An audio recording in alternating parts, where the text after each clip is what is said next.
and I'm really excited to see you all today. I'm going to just first acknowledge that Columbia University School of the Arts recognizes Manhattan as part of the ancestral and traditional homeland of the Lenni, Lenape, and Wappinger people. By acknowledging legacies of displacement, migration, and settlement, we are taking a small first step toward the long and overdue process of healing and repair. The School of the Arts continues to confront and address issues of exclusion, erasure, and systemic discrimination through ongoing education and a commitment to equitable representation. So I would love to just take a moment to welcome everyone here and to just share just a couple of words for a few minutes about the program in general. And I think the best way to do that is to talk just a little bit about the office hours I had today.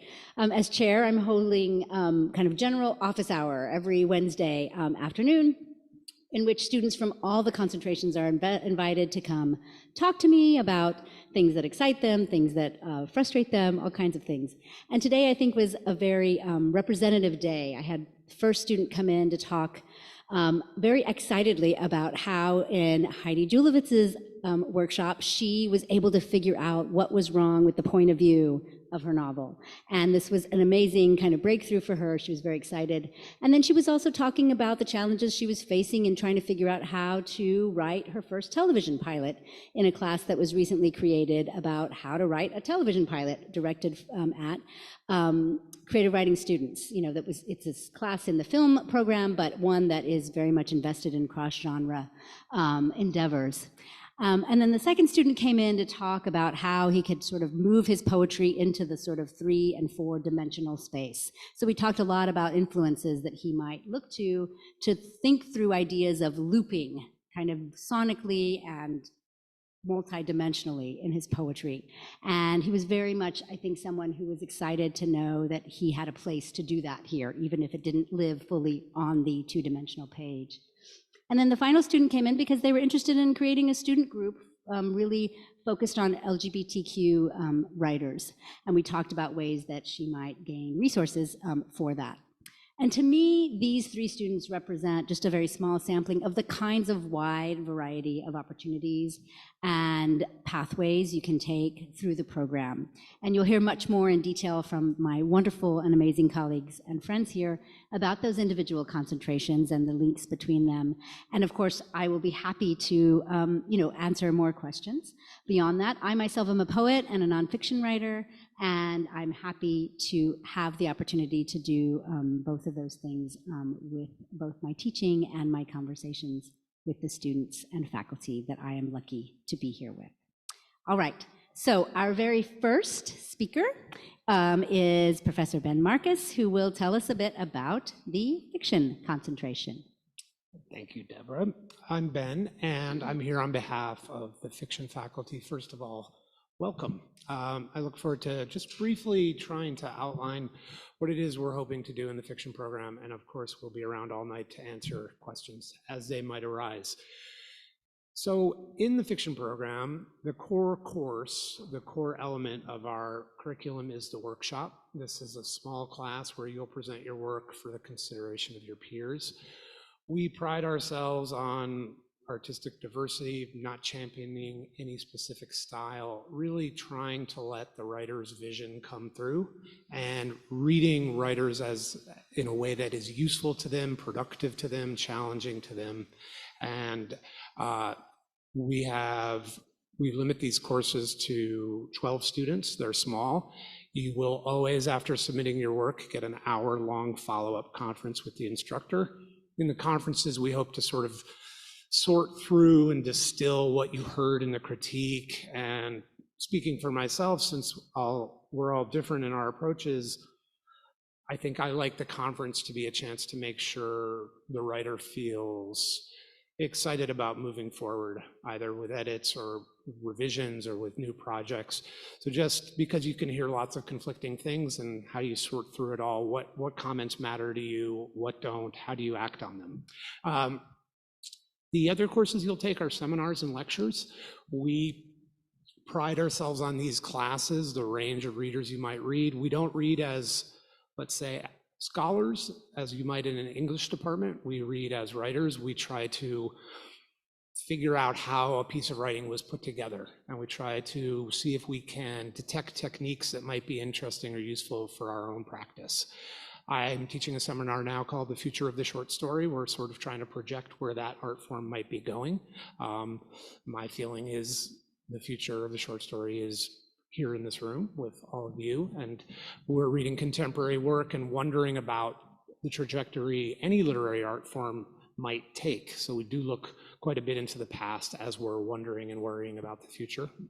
I also teach a seminar called Technologies of Heartbreak, and that is looking at the creation of feeling as a kind of technical literary act, just because I can cry when I read a book, and then I want to wonder how I'm crying over something that didn't happen, that isn't real, but I've come to care about it quite a lot.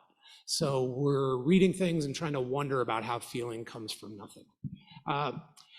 We in fiction have a wonderful community. It's very important to us that everyone is learning from each other, supportive of each other, not in competition, challenging each other, trying to understand that we're all different artists in a room with different backgrounds, different interests, different motives.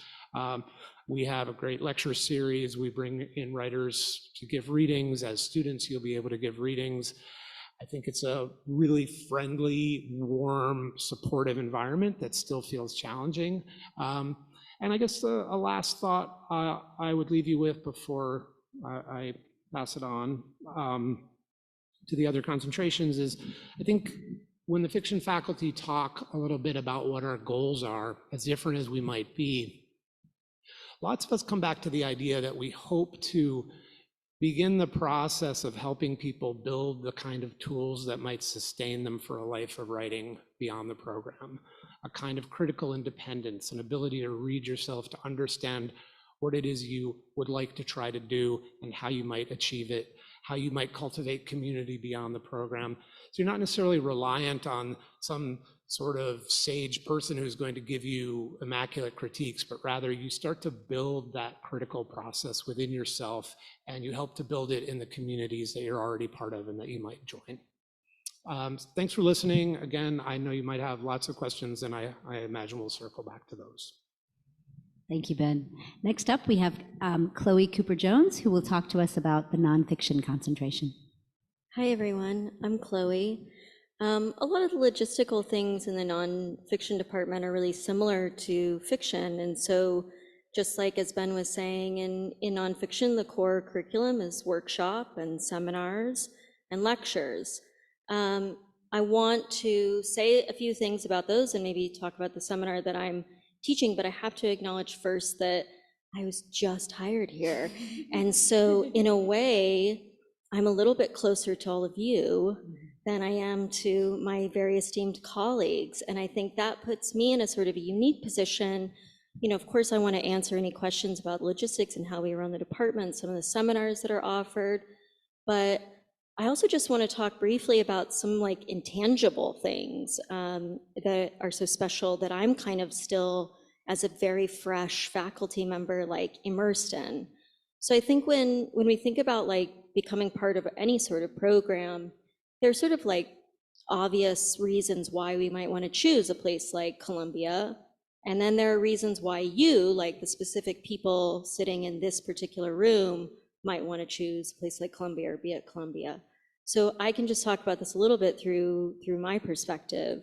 Why do I want to be here? Well, there's really obvious reasons. One is like the number one is like all these people on this panel. These are my colleagues. It's wild. Like these are also my heroes. And sometimes I'm in faculty meetings, like they're just drinking a Diet Coke next to me. And I think like, you taught me what language is. And now I'm here and I'm walking around the department. I'm seeing the names of like the unbelievable faculty.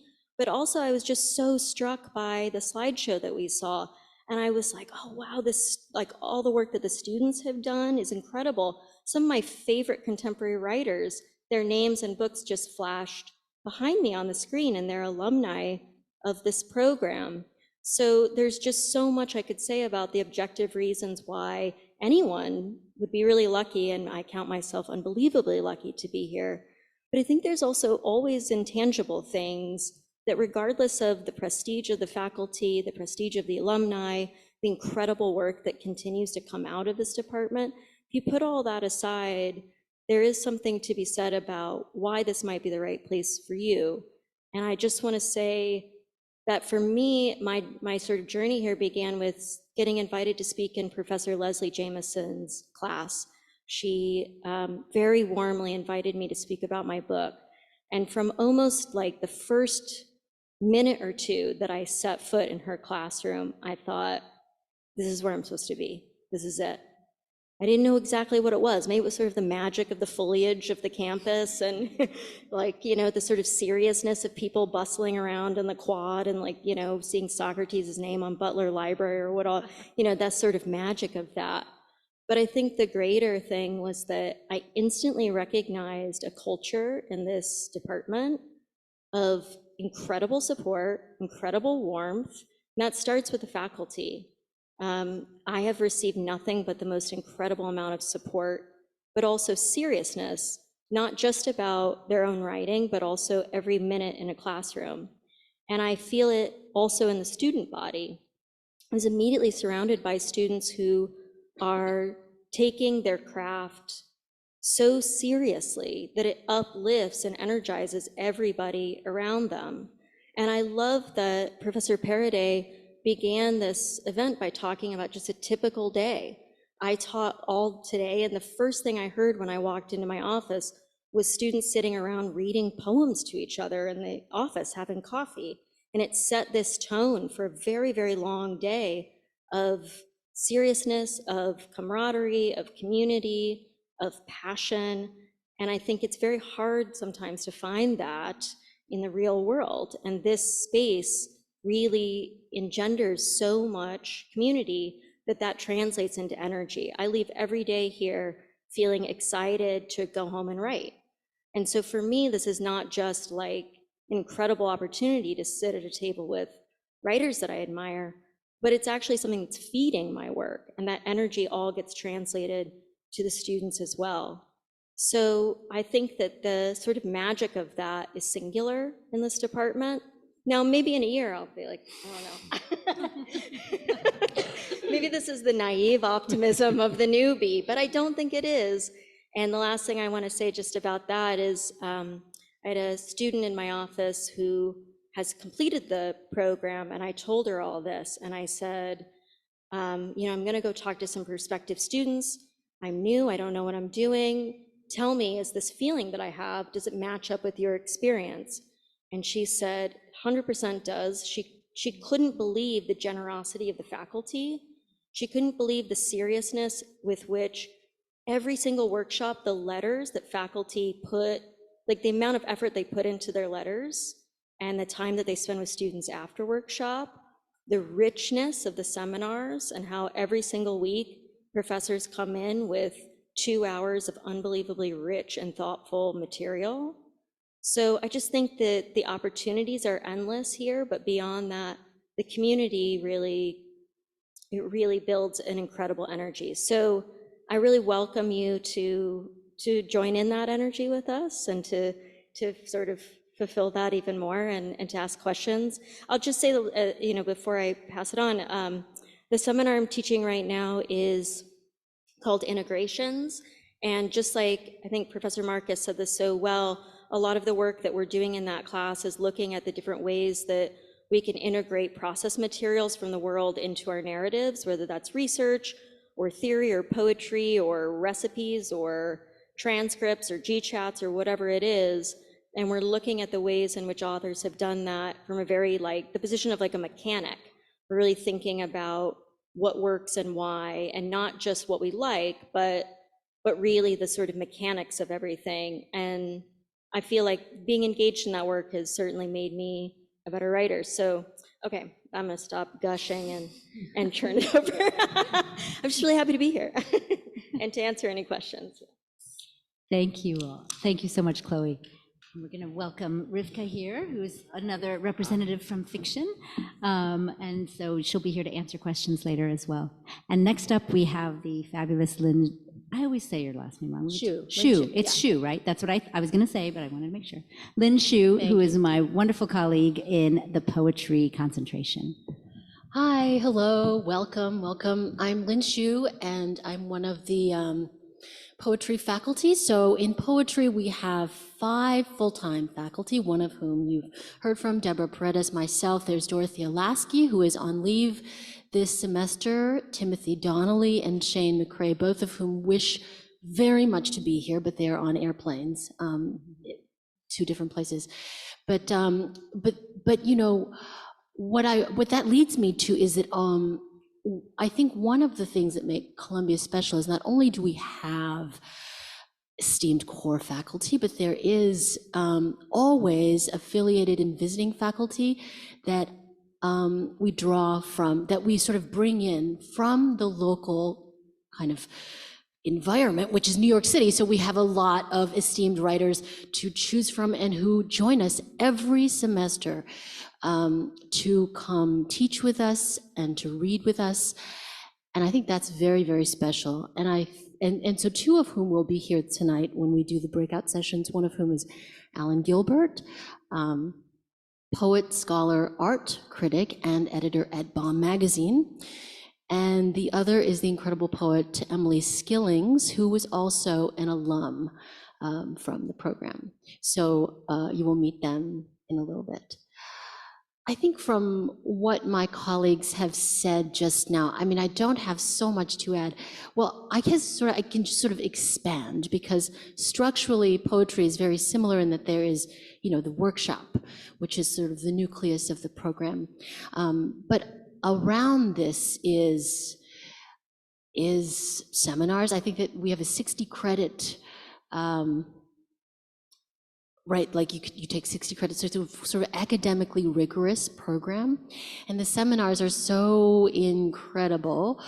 And there's also, I'm blanking on what is the short, master classes. Those are awesome because they're short. They're like, I want to take them. I mean, I want to take one on I always want to take the Tom Lin one on like nonsense, because really you can't ever make nonsense.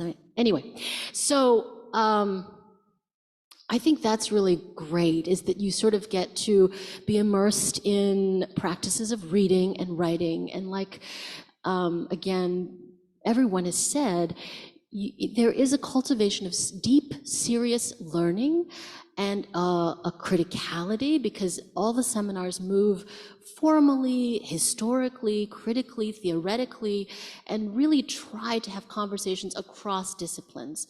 So even though the workshops are genre specific, the seminars are always, in my experience, interdisciplinary. I always have students across the disciplines having these conversations, and my seminars are always multidisciplinary, multimedia, so I think that the conversations are incredibly rich. And I find that at this particular moment, too, I treasure the students that I have, because one of the things that they are bringing the world into the classroom.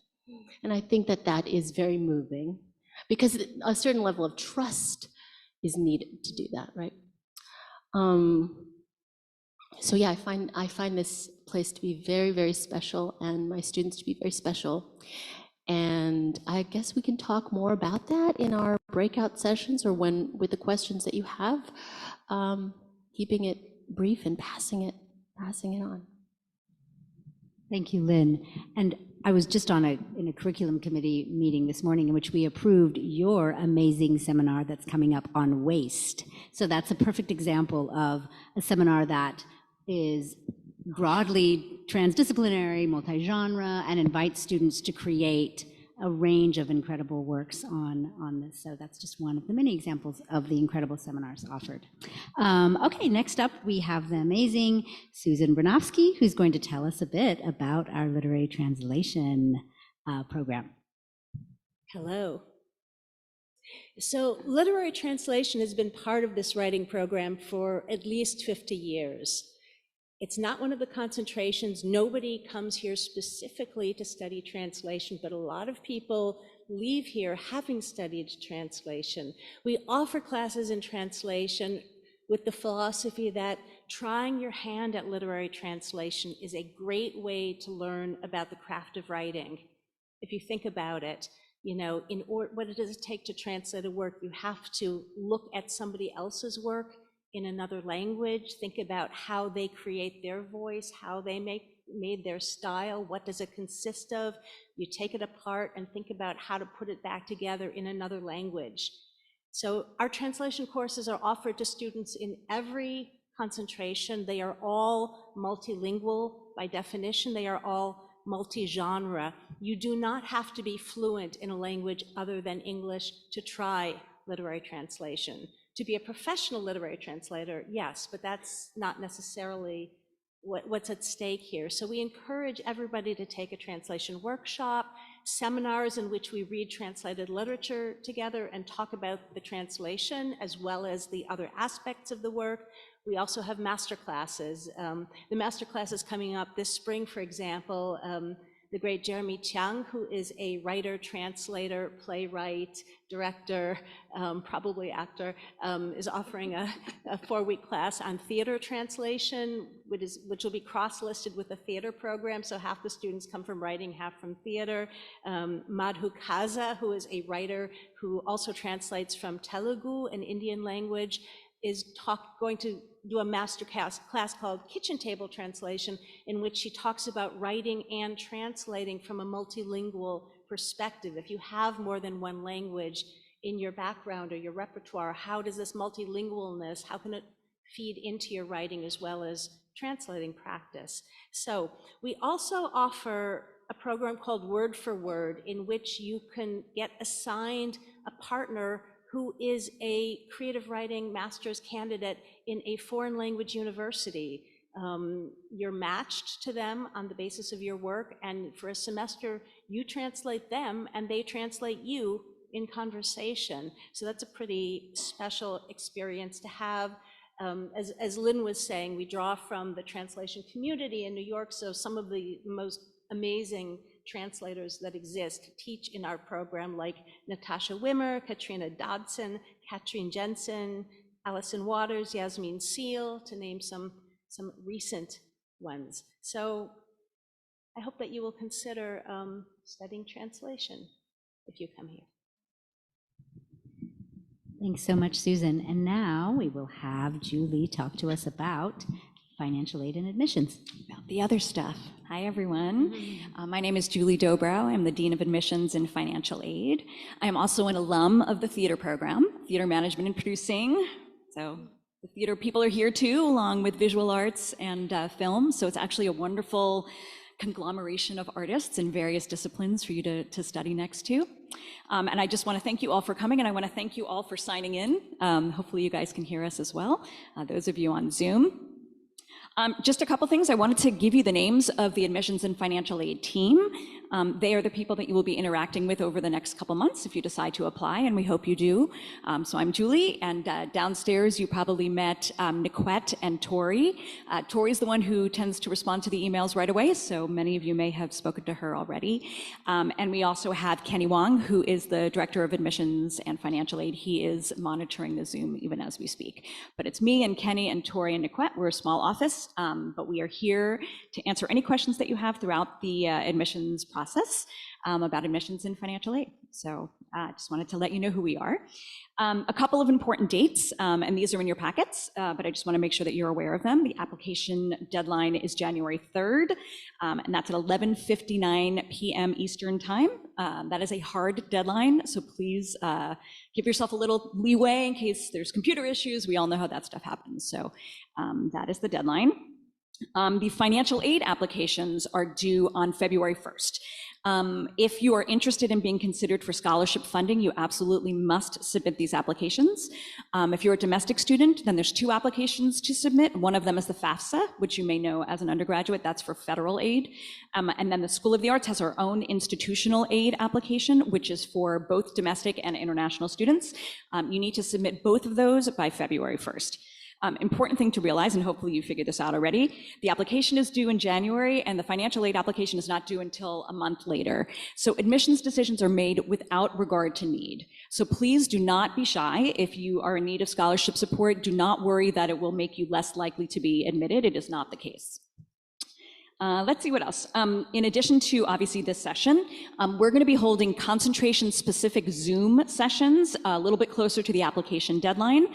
They will be faculty-led, and so it's a great opportunity for you to ask any last-minute questions that you may have, either about the program, about the application, expectations, et cetera. We will send out all these dates, but just so you have them in your mind. The fiction one is going to be on December 13th, nonfiction is on December 6th, and poetry is on December 12th. So we're going to keep you busy that week. One other session, we're also doing a financial aid Zoom session, and that's for everyone. So any financial aid related questions that you have, either about the applications or about the process or anything related to financial aid, that session is going to be on Zoom on December 7th. So as I said, we have your information. Now that you're here, we'll make sure that we send you all those dates, and please sign in. It's a great opportunity to learn more about the program. And that's it. I'm going to hand it back over to Deb. Thank you so much, Julie. So now is the time when we will be able to take some general questions that folks may have. There are 2 mics on either side of the room if you want to go up and speak into the mic, just so that those on Zoom can also hear and benefit from your question. Julie, do you know how the Zoom, are there questions in Zoom that are? So the questions in Zoom are hopefully already being answered by Kenny, who is actually monitoring the Zoom chat. And he's texting me if there's any questions that he can't answer, so I'm on top of it as well. Excellent. But just so you know, we're actually going to be breaking out into concentrations after this. So if you have anything that's like really, really specific about poetry, for example, you can ask it now, but it might be better to wait until we're actually split up into groups, and then we'll focus on that a little bit more closely. So. Great. Yeah, so if there's just general questions about the program, we can take them now before we break out, and you have the opportunity to ask more specific questions. Yes, and if you could just go to the mic, that would be so helpful to us. We want to make sure everyone across the airwaves can hear. Want to see it back there? Sorry you have to venture so far.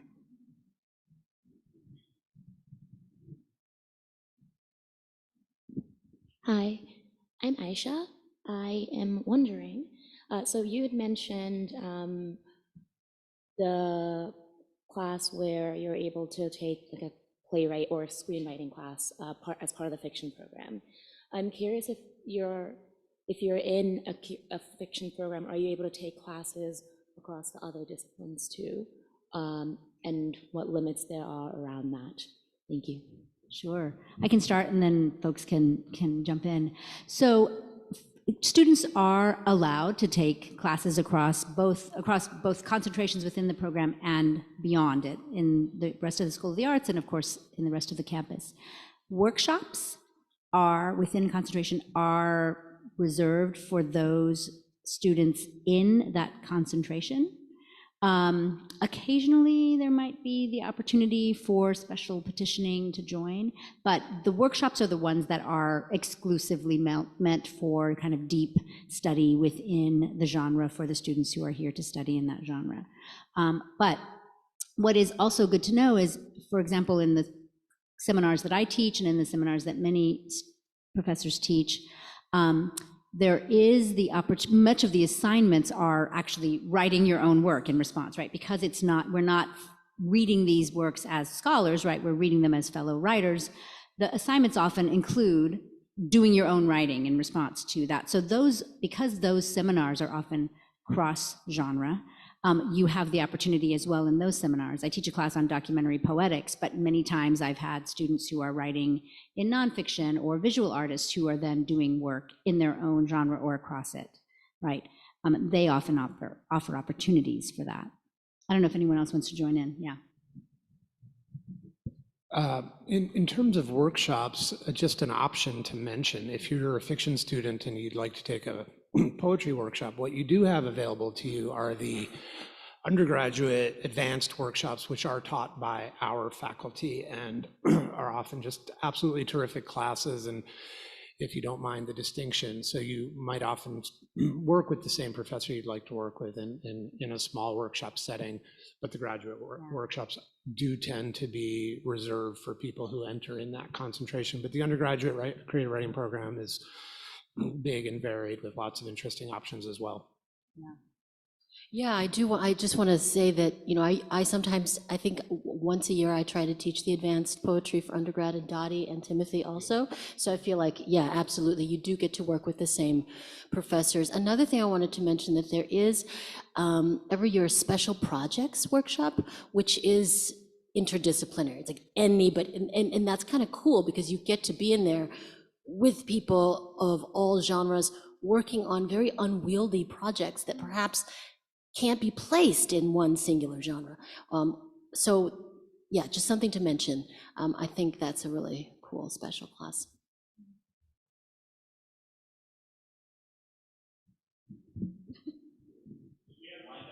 I know. No, that's fine. Hi, yes. My question is, some MFA programs kind of have a reputation of being very cutthroat and internally competitive, but from a lot of the alumni that I've spoken to that have gone to Columbia, they say that this program isn't really like that at all.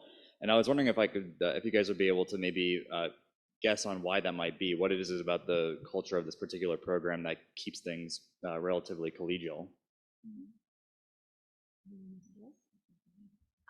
I'll just start so you guys can think a little bit. But because I wanted to say something about this, in particular for poetry, what I find to be, so this is my 4th year teaching here, so you're first, but my 4th. So I'm a little bit, I have more of a sense and more time to reflect on the community. And I think that what's really amazing about the students in poetry is that there is no house style. Right? I mean, the program, it's not only is there no house style, it is a very, very aesthetically diverse community. So in my classroom, I will just have people writing concrete works, sometimes visual or musical scores, and to a very traditional lyric. Or people, working with dance or ekphrastic. I think that there's just. And what's cool is that I think the faculty really work very hard, and I think you talked about this, Professor Marcus, that working very hard to work with specific students on building their visions individually, and not at all trying to shape or reshape whatever it is they're doing. But there's a deep listening that's happening in the classrooms, and I think that the students are also doing that because it's being modeled. And also, I think every workshop is so different, but also intimately so. That the way that professors teach, to being able to hold difference in a way that actually brings people together. Yeah.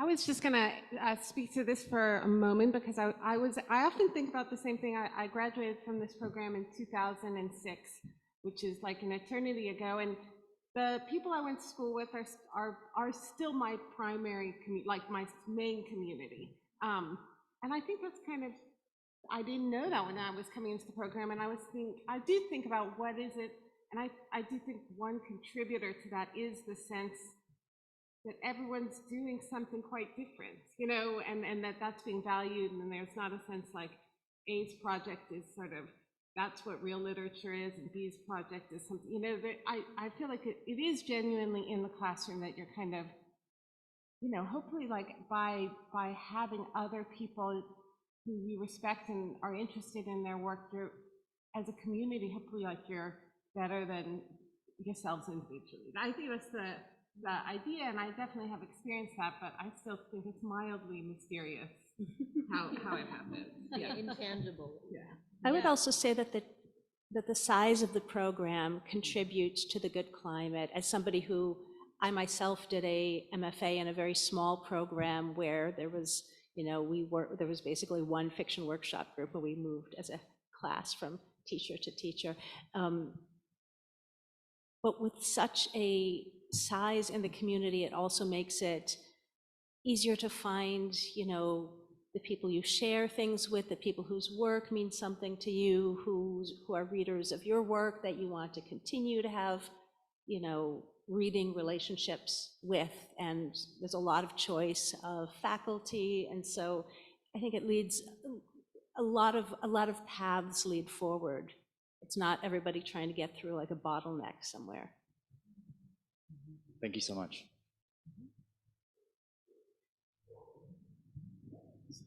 We actually have a question from Zoom for you guys. Can you please talk about what the thesis requirements are and if students get the chance to meet editors and publishers? Do you want me to start with thesis? Yeah, so the thesis requirements, it's like my daughter, she's in the 5th grade. She's like, I want to go to the same college as my best friend. What do I do? So it is sort of, it's kind of far, but of course it's not that far. So it is great to think about. And the idea of the thesis is sort of that it's a work in progress. So it's, on the one hand, it's as polished and developed as can be. It's, I think, 80 to 110 pages in fiction, and I guess the other concentrations can talk about how much is asked for there. And then you have a thesis kind of meeting, which is a little different than like a postdoctoral meeting where you're sort of on the defensive. It's ideally working like an editorial meeting. So you're sort of meeting with two professors in your genre, and having the kind of meeting that a writer has with their editor and their agent, thinking like, how can we develop this project? What's really working? What could be pushed further, et cetera. And then I think it's a really important question about, do we meet editors, and do we, and I think that's where New York is really helpful. So there are a lot of those people come through campus either in special events designed to bring them to campus. And sometimes we have editors who are teaching, or we'll have people coming through in that fashion as well. So that's just like the boon of New York, that it's not very difficult to bring those people. They're kind of excited to come to the program. I would just add to that there's also a lot of opportunities within, say, a seminar to bring writers. And I mean, one of the things that, again, that everyone's talking about is how magical New York City is, and how that becomes such an ally for all of us, and giving, you know, having the best experience. So it's very often that I'm teaching a book, and I happen to know an author. I can email them, and they live not that far away. And we had an artist in my class today. We've had many, you know, brilliant. We're having Yasmina Barrera next week, and just because she's in town. And so there's a lot of opportunities, just because people move in and out, to come, you know, to come speak at events, but also to come just to the classroom and speak to students on a much more intimate and like personal level. So Maybe I'll quickly add, we have a programming series called Life After the MFA, which sort of directly tries to just take on the questions of working with an editor, acquiring an agent, navigating the publishing world. And after, I believe after you finish a thesis, we have an annual reception just for those writers who finish their thesis to meet with agents. So yeah, we pay a lot of attention to, you know, helping to create those opportunities when possible, and when the students are done with a certain amount of work. Yeah, and I think the only thing I would add is, as much as we are, I think, very interested in that professionalization and professional development, the thing that I think contributes to that lack of the competitive spirit is also how much the focus really is, up until then, on the work and on your work, right? And helping you develop the voice that you are here to help you develop.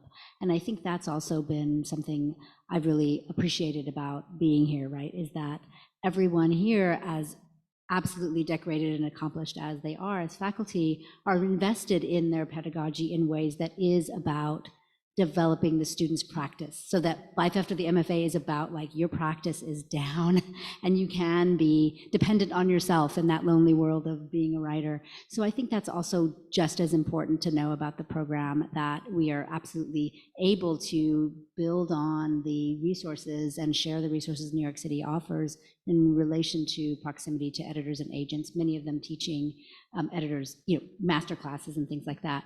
but also that the focus is really not on, okay, we have this particular idea of success for you, and we're going to sort of train you for that. We're very much invested in the training of you for the writing you're here to learn to do for yourself. Hi, I'm Olivia. A sort of practical question. I wonder if students work full-time while doing the program, and if so, if it's like realistic to balance the workload.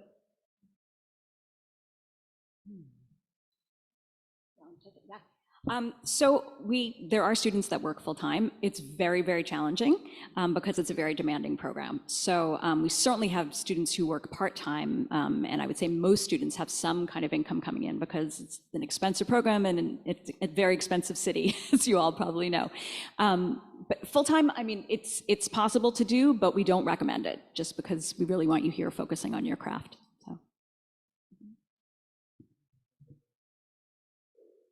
Hello.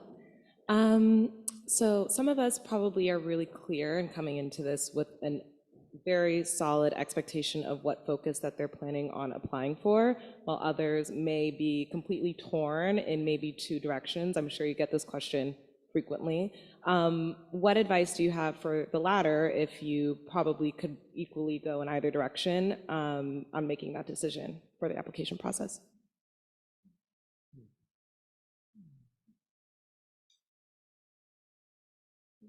I think that's a really great question. I don't have a good answer, but I will say that I think it's pretty, I think a lot of people come in, and a lot of nonfiction graduates from the program have published novels. A lot of novelists are writing essays. A lot of poets are writing essays. I feel like a lot of that is happening. So I still don't know how you would choose which path you might come into, but I would at least feel like it's nice to know that whatever path you come into, it's still pretty capacious in terms of which way you end up developing. So making that initial decision, that seems quite challenging, but it's not a really narrow hallway that you enter into. And you can apply to more than one program. It's a separate application, but just know that it's going to be reviewed by a separate committee. So we have had students that have applied in 2 or even 3 concentrations. You're welcome to do that. Yeah, and then make your decision later. Just like delay it. But again, I want, right? Why not?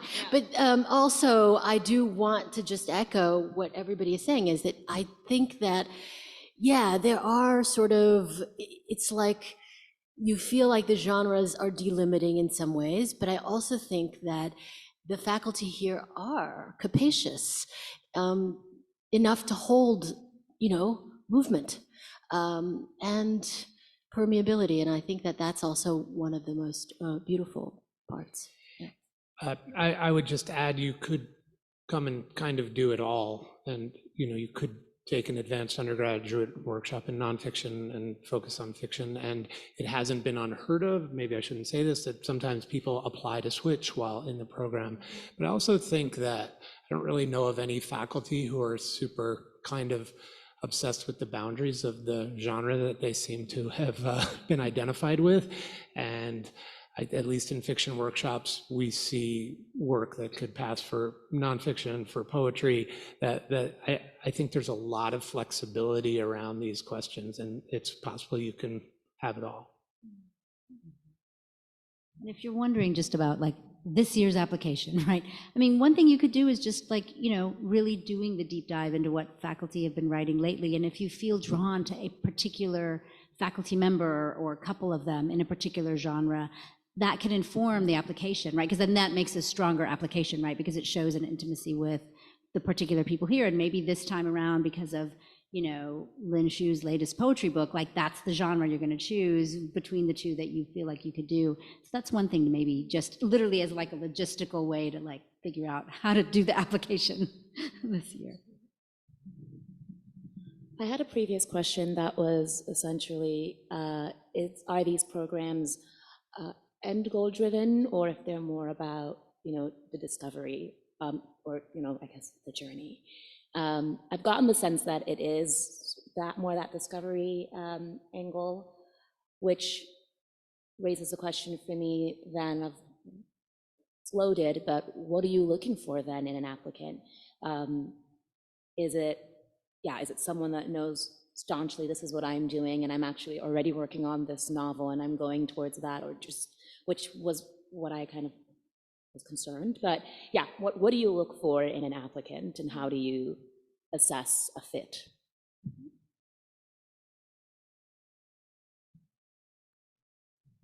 I'm always suspicious if somebody says they already know all that there is to know about their work or something. Yeah.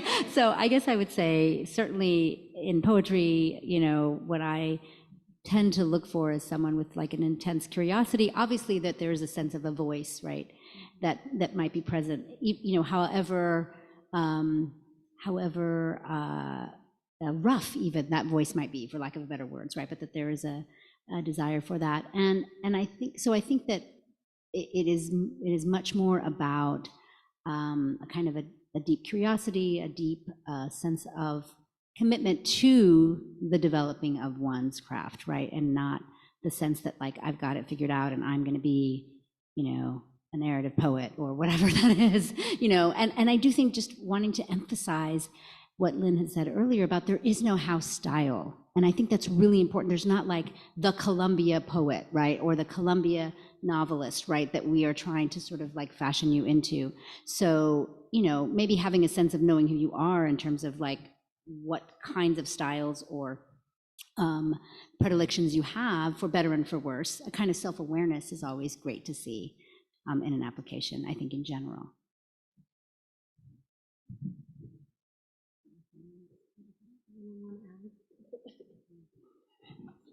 I think it's hard to articulate because we see such a range of applicants. We see writers who are very experienced, writers who aren't experienced, and everything can delight and excite and create a sense of promise. You know, literature was doing just fine before there were MFA programs. It's not like the world was like, oh my God, there's a crisis, there is no good literature, let's create MFA programs. So in some sense, it can be nice to see an acknowledgement of what it might be to enter a community and what it is that makes you want to be around other people who take seriously the business of making art out of language and who believe in it and believe that, look, we could all do this alone in our miserable closets, but we get something from being around others, whether we're challenged or feel supported or provoked or comforted. And I think an acknowledgement of what that might mean to the individual applicant, because it could mean so many things, is always interesting to discover.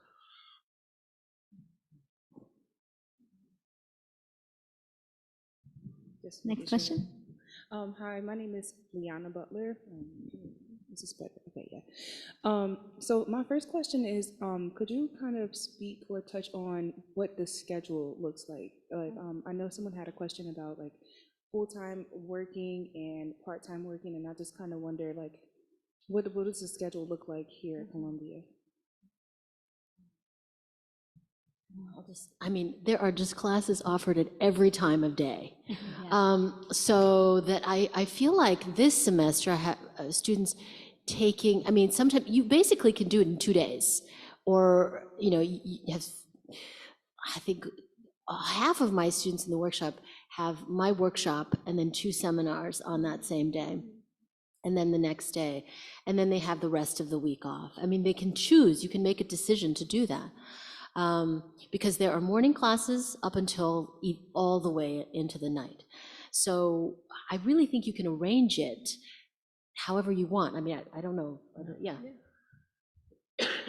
I think there's a lot of room to design a schedule.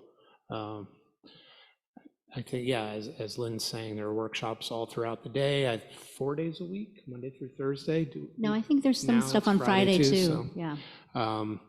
I think you'll have months ahead of time to look at the schedule and put in your selections and sort of try to come up with a schedule that suits you. And people compress it or they spread it out. I think it really varies. And, you know, workshops meet once a week, seminars meet once a week. So that's also something, you know, they're not typically, unless you take an undergrad class, they're not typically going to have to then manage, you know, to meet for a class that meets twice a week. The other thing too is because many students take advantage of the master classes, and master classes, because there's some might decide instead of taking a seminar that semester, they may take 2 master classes that are each 6 weeks long, so one at the front end of the semester, one at the second end. And that often is a way for them to manage scheduling issues as well for them and for the rest of your particular, work life balance needs. I'm sorry, not to steal the mic from you, just one more question.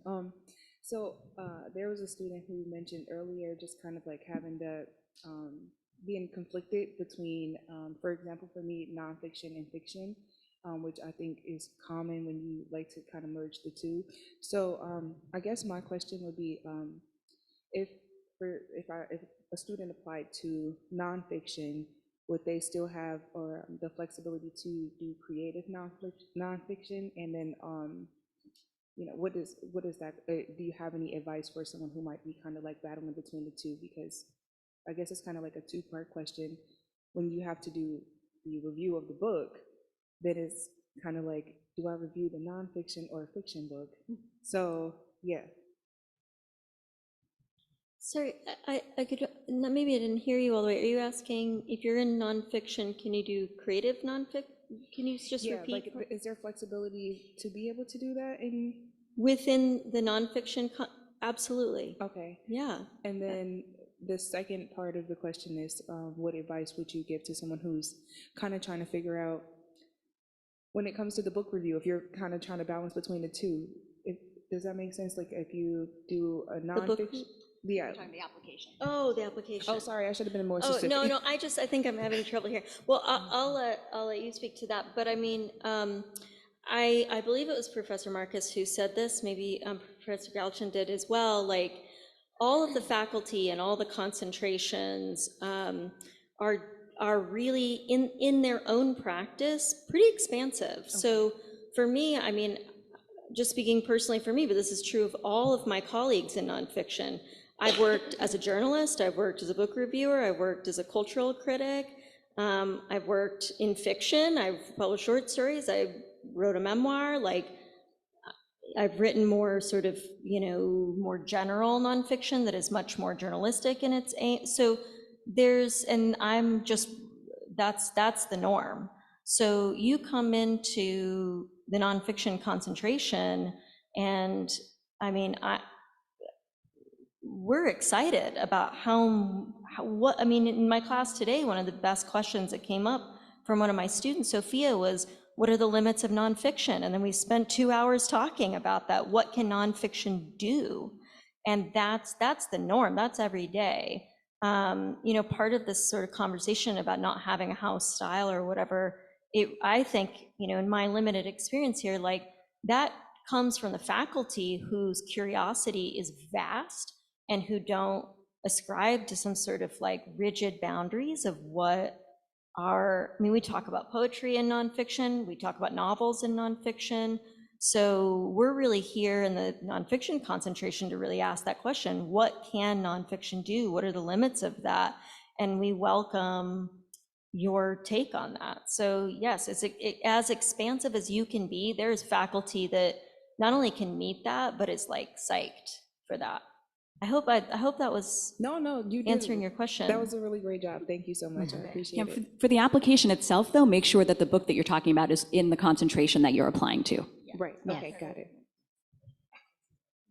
Hello. I was wondering. Can you put the microphone down a little bit? Hello. Okay.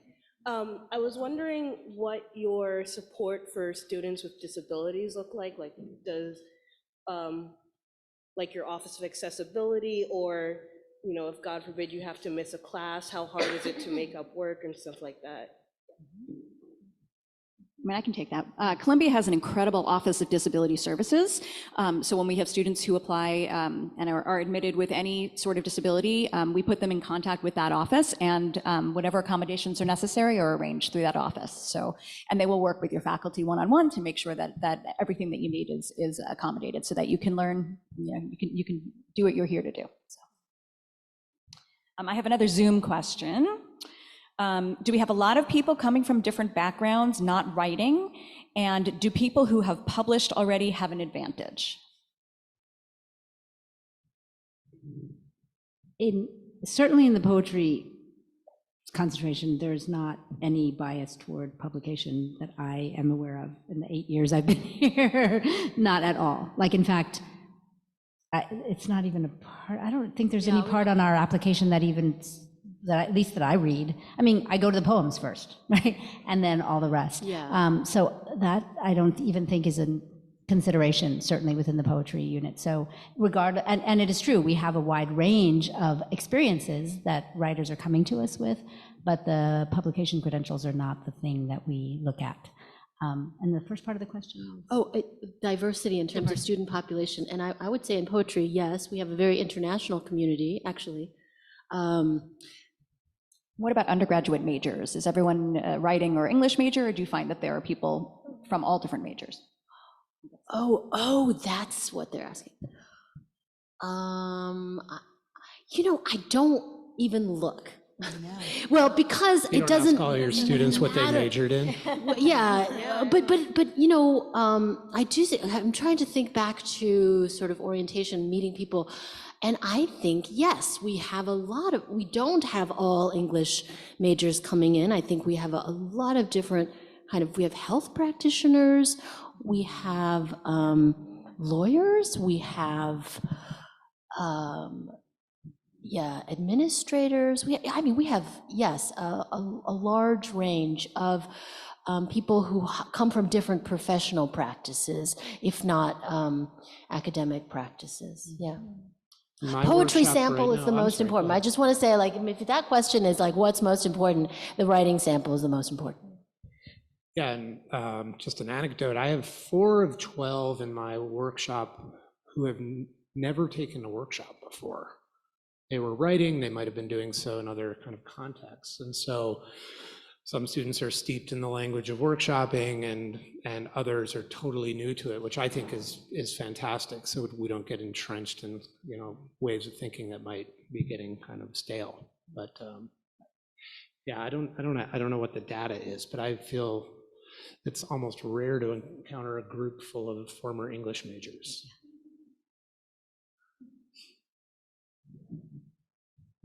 Hi, thank you so much for telling us about all of this. It's been super helpful. I'm just wondering, so if students are in class roughly 2 days a week, do they have an opportunity to work together outside of class? Is there a place on Columbia's campus where people can meet and write and stuff?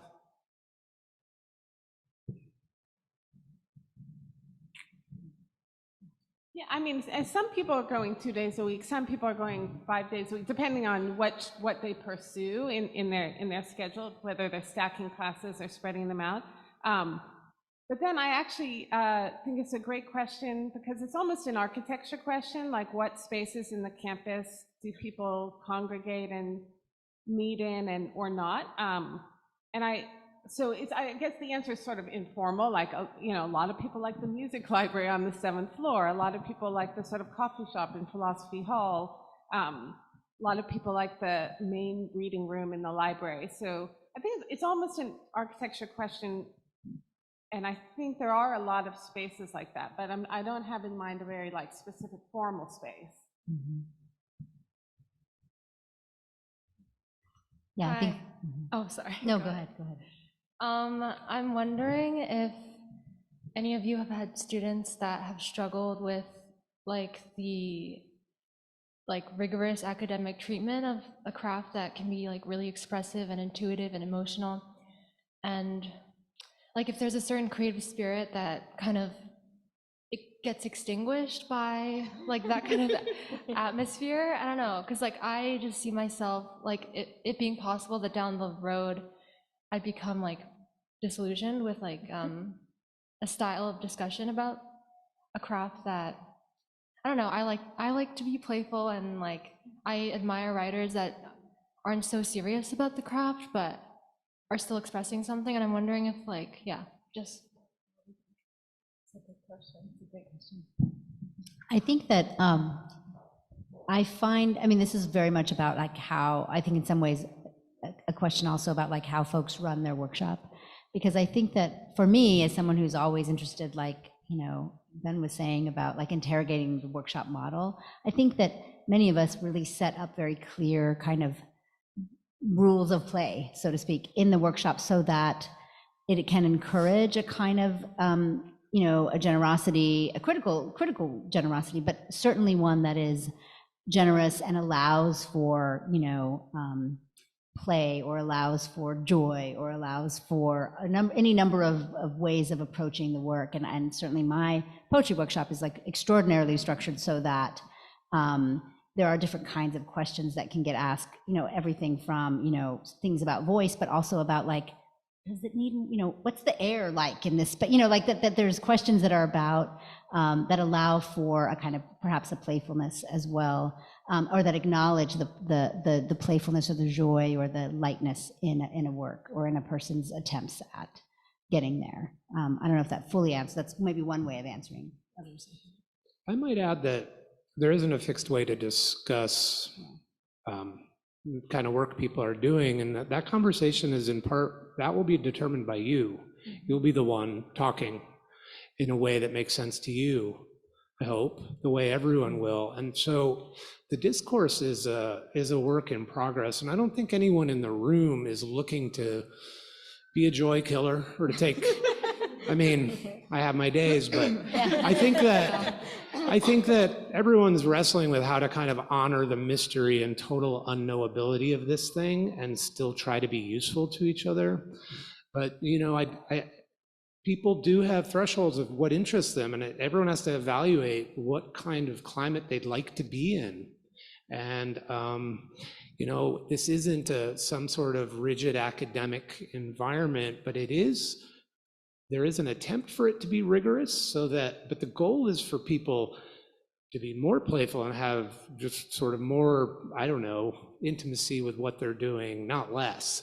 And so I think teachers are constantly trying to calibrate and recalibrate, but also students outnumber us quite a bit. And I think students have a big say in what that conversation sounds like and what the terms are and what matters. We're sort of participants. I would just add to that, I wonder if you can ask yourself if studying craft can increase your joy, because that's absolutely what it has done for me. I mean, a lot of people in this room are here because they read something as a child or at some point in their life, and they felt some sort of magic happen. They felt some sort of kinship, or they felt seen, or they felt less alone, or they just felt so enthralled. And a lot of times when that experience hits us at first, we don't really know why. It's just sort of happening. And I think it's sort of a false dichotomy to think well, if I think about the craft of why that's happening, it's going to kill the magic. Where in my experience, and I can only speak for myself, and I think I've seen this with my students a lot, because I do spend a lot of time talking about craft and structure. That is a core part of my teaching practice. But I do it not to kill joy, but to give language to that magic, because when we can give language to the thing we're experiencing, we can harness it a little bit better. We can use it, we can gain some sort of agency around it, and then we have an awareness of the effect that we can create in our readers to give them the magic that we felt ourselves. I mean, at the very beginning of this, Professor Marcus was talking about one of his classes, thinking about, well, occasionally I read something and it makes me cry, and I don't know why, but I want to create that perhaps for my reader. And that doesn't just happen through sort of, maybe magic is a part of it, I don't know, but I think part of it is having a language, having a skill set, and using that to increase the value of this thing we're all so passionate about, not crush it.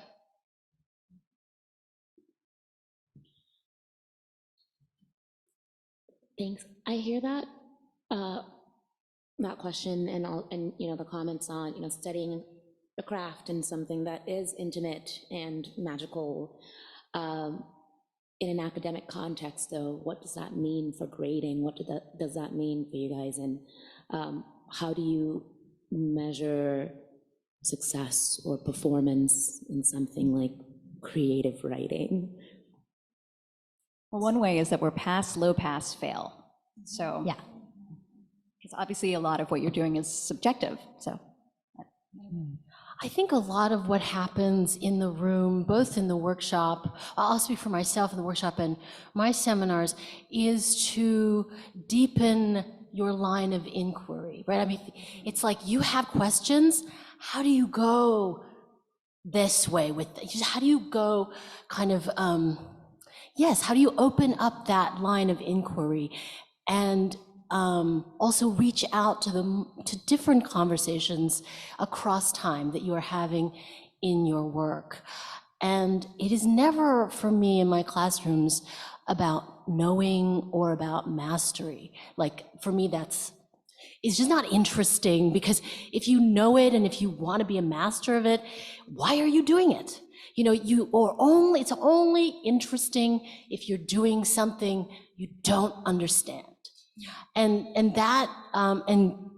then you have, through the practice, the sort of discursive practice, you come to articulate and have, walk into a room where you can sort of touch the objects of your intuition. You know, you sort of brace yourself for the contours. I mean, it's to articulate and bring into consciousness perhaps something that is unconscious, but only for a moment, right?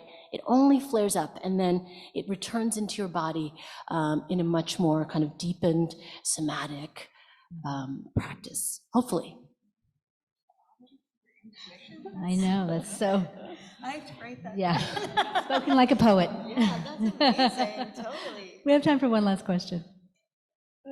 This is sort of a more specific admissions question, but I guess what would be, like, as applicants, what should we look for in the people that we ask to write recommendation letters for? Obviously, if you're coming straight from an undergraduate program, it's easier to select teachers that maybe could speak to your success, but I think it's a little bit harder if you were in an unrelated or not even a creative career field.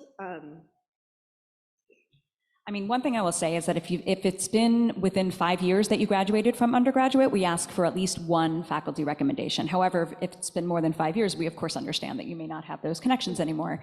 I mean, I'll let the faculty speak, but my impression is that you want to have someone who knows you well. And, you know, yes, it's great if they know your writing, but even if they don't know your writing, if they know your spirit, I think that is certainly powerful. You guys can address that.